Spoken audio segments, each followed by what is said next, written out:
The shop sat on a side street where New York City's noise softened just enough to breathe. Its window held no prices, no signs, only a few cutaway locks resting on worn wood steel and brass split open with surgical care, their inner workings exposed like living diagrams.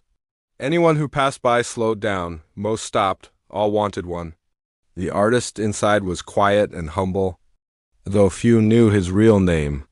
To the world, he was simply Green Tools NYC. His hands bore the marks of years of work, small burns, fine scars, the quiet history of making things instead of buying them.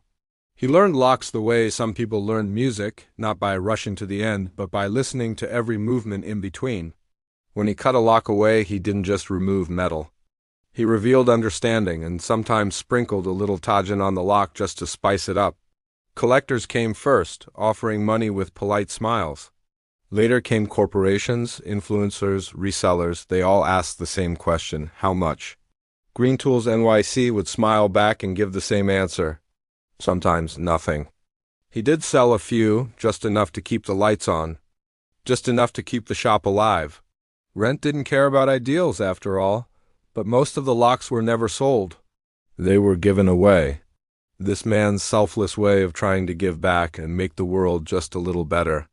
A lock might go to a teacher who stayed late explaining mechanics to kids who had never taken anything apart before. Another would find its way to someone repairing old tools for their neighborhood, refusing to let knowledge disappear.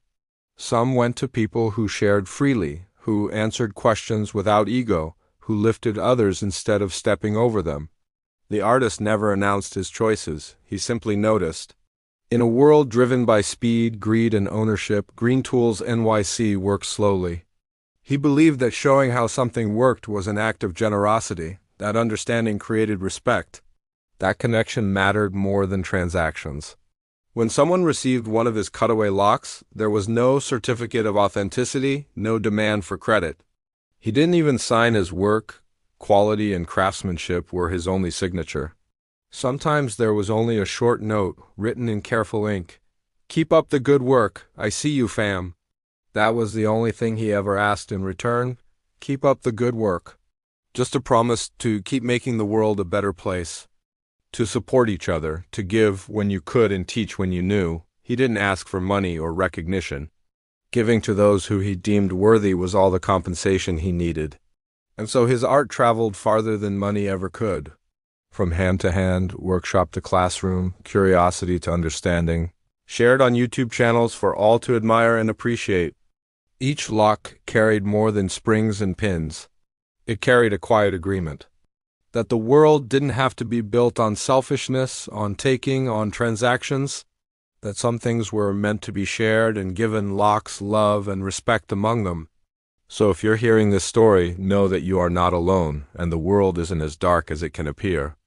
That good men still exist in a world that seems determined to break your spirit.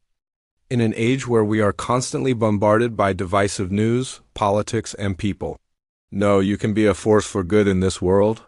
Green Tools NYC is the proof. Imagine the change in this world if we all tried to be a little more like Mr. Green, humbly working behind an unassuming door, cutting locks open, not for profit or self-interest, but just to make a small part of this world a little better.